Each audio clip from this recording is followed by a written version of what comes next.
How do you honor a man who's been a part of Toastmasters for 40 years and to many considered a giant in this speaking organization? You give the best eulogy you know how and hope to do him some justice. Herbert David Nowlin Jr., Herb, as most of you know him. Bert, if you grew up with him. Herbie, if you were one of his best friends. But to me and Mandy, my sister, he was just Dad. And whatever you called him, you knew he would respond. He would answer. Because he did everything in the service of love. He loved serving his country. He knew early on that he wanted to serve in the Navy just like his dad, his namesake. And so when he went to Rice University in 1960, he signed up for ROTC. 4 years later, he graduated and became active duty, flying planes for the Navy and earning the rank of junior lieutenant. When he was on active duty, he flew reconnaissance planes on the A-5 Vigilante, taking off and landing on the aircraft carrier, the USS Ranger. And even when he was in law school, he continued to serve in the reserves, totaling 11 years of devotion to the Navy. In his official request for discharge, he stated, "It is with regret that I sever relations with an organization that I have such admiration and loyalty for." He demonstrated that admiration and loyalty for decades to come. And while he didn't share too many stories about being in the Vietnam War, there were a few lighthearted anecdotes he did share. Like he learned that pure oxygen in the cockpit was a really good remedy for a hangover. But most of his devotion was demonstrated through his actions, displaying the flag every time outside the house on every designated holiday. And anytime he went outside, he had his USS Ranger hat on and those aviator glasses, just like you can see in the picture. And watching Top Gun time and time again on that VHS, yes, the VHS cassettes, it was his favorite movie. And to be honest, the beach volleyball scene made it my favorite too. But what he did share about the Vietnam War was that he was responsible for capturing critical recon information on enemy targets, both before and after a strike target. Flying Mach 2, twice the speed of sound, he captured those photos, all without any ammunition, only his quick thinking and expert maneuvering to keep him from being shot down. I didn't fully appreciate how dangerous it was until just recently.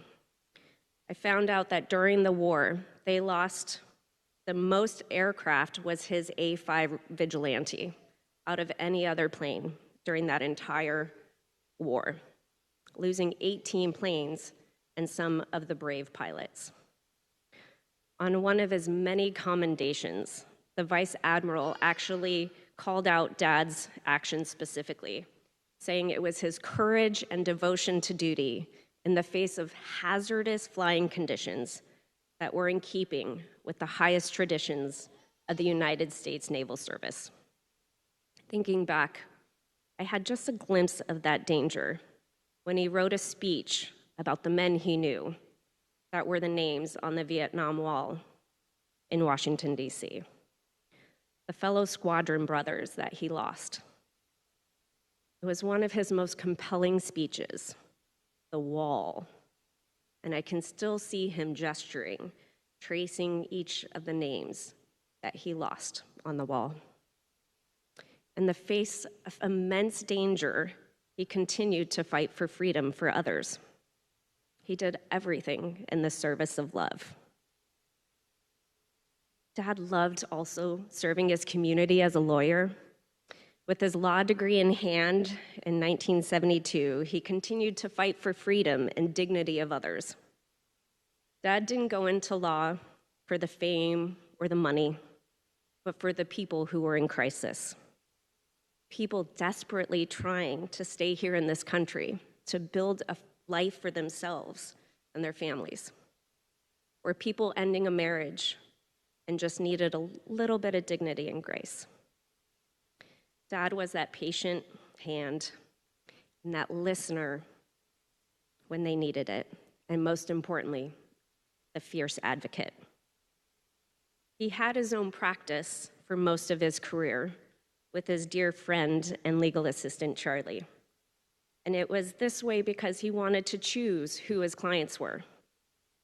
He wanted oftentimes to work on a sliding scale, accepting whatever the clients could afford, and sometimes only charging the processing fees.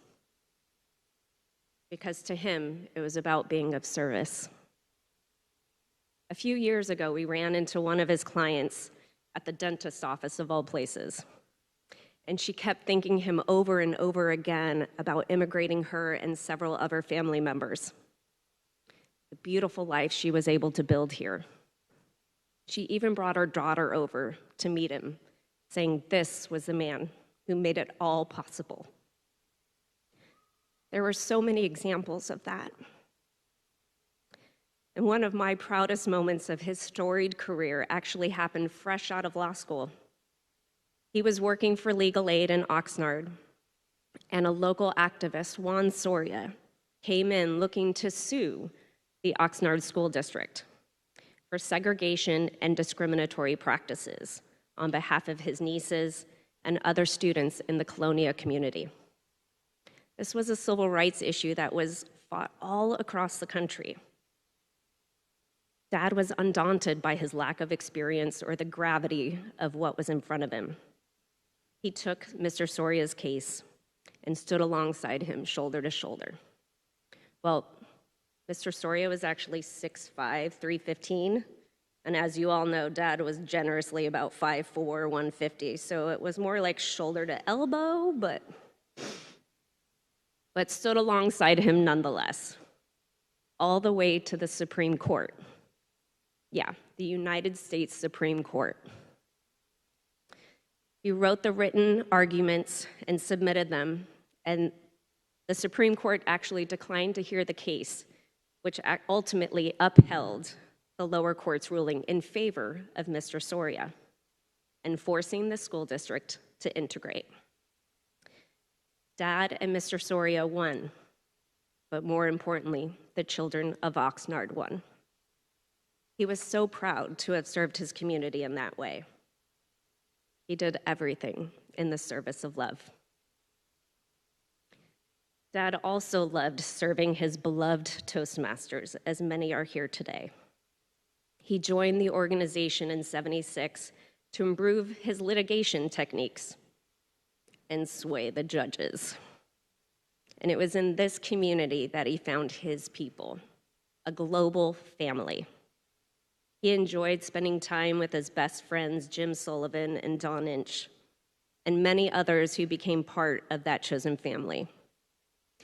He quickly rose up the ranks, inspiring and mentoring members to cultivate their voices and their leadership styles.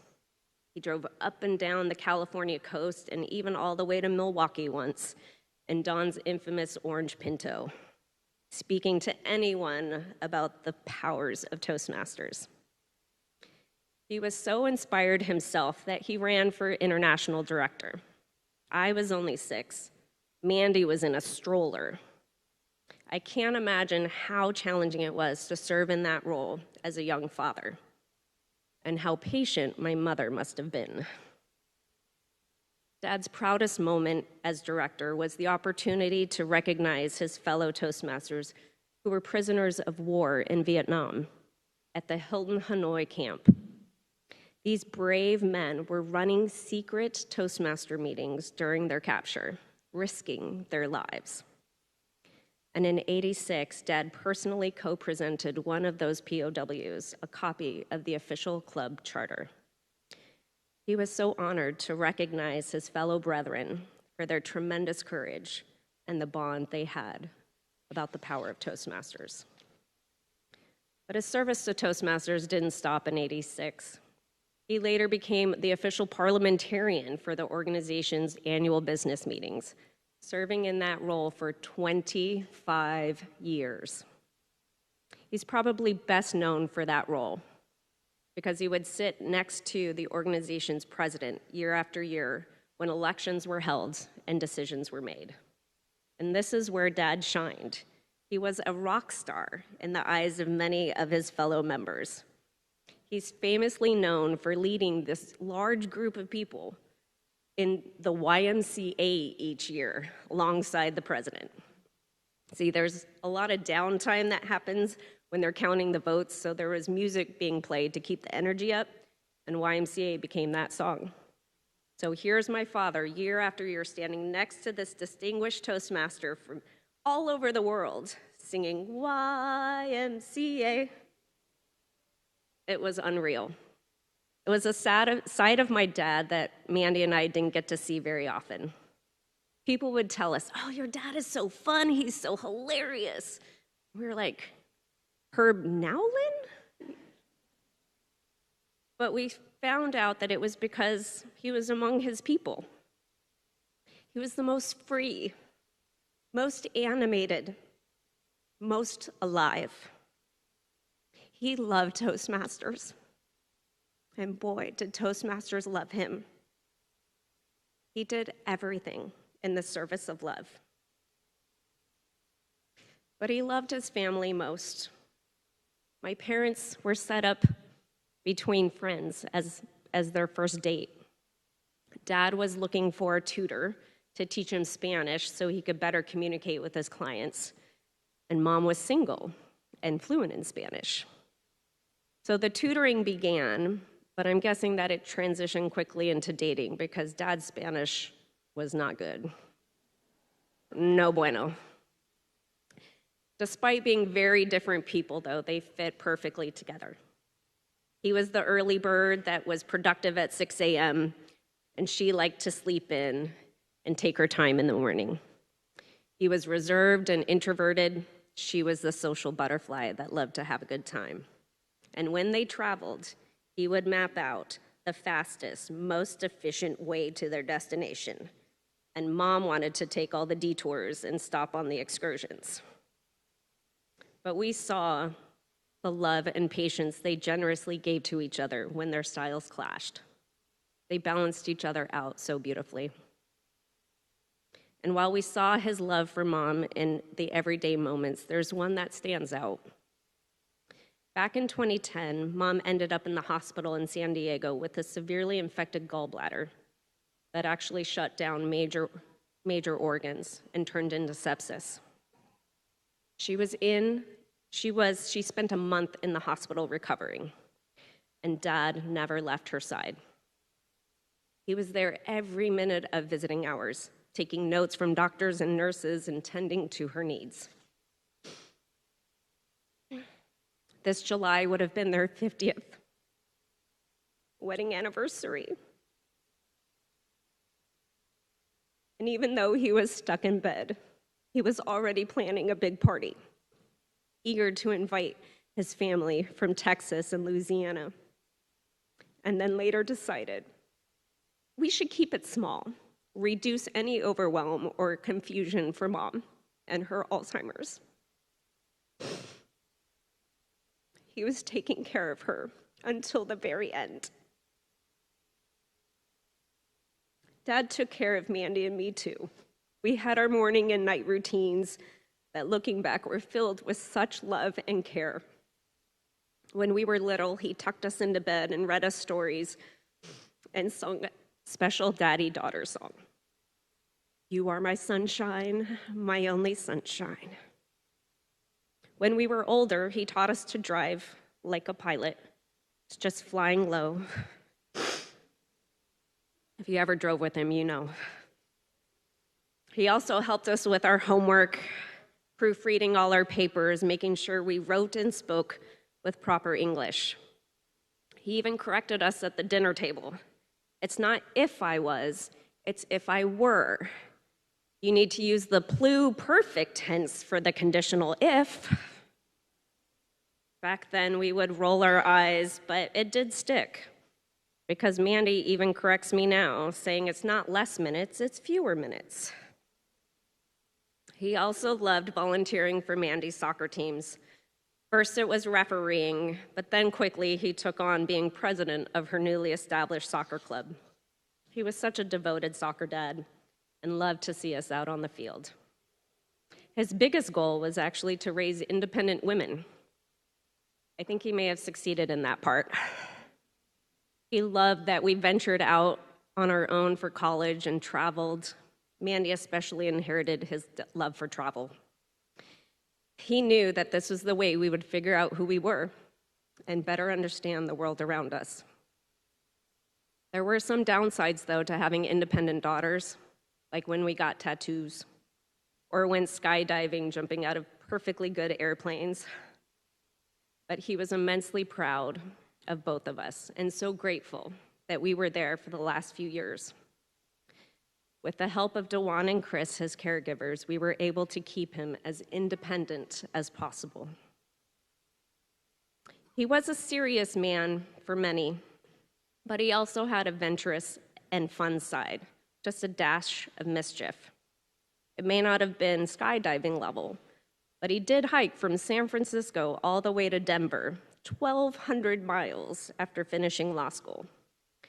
He loved to tell that story to the physical therapist that would come help him regain his strength to walk after all his falls.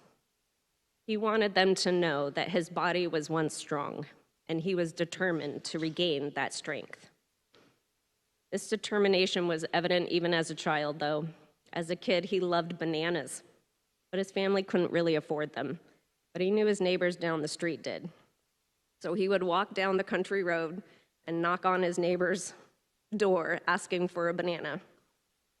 I don't know if it was because he was so bold or cute, but they gave him one every time. And today he still loved bananas. He would actually have to hide them from him so he wouldn't eat them all in the middle of the night. He was smart and sneaky in his determination. He convinced one of his caregivers, not Dewan or Chris, to take him to the car dealership. He had nearly leased a Lexus before Mom arrived and intervened. He snuck out of the house countless times, total escape artist. One time in particular, he escaped out the backyard by throwing a chair over the gate, grabbing a ladder, climbing over the ladder, and took off. We caught him about a mile down the road. We asked where was he headed? To the post office to get a P.O. box. He was determined there was no stopping him, and he always found his way. He made it happen when he was on a mission flying to get that target shot in Vietnam, when he was fighting for his clients to stay in the country, inspiring Toastmasters presidents to dance the YMCA, and driving to countless soccer games to watch his girls play. Thank you, Dad, for all that you did and gave to us and the world. Thank you for your service of love. Your ripple effect is immeasurable, and you have absolutely earned the right to rest. As you shared with me heading to college, vaya con Dios, go with God. So I share to you now, vaya con Dios, papi, vaya con Dios.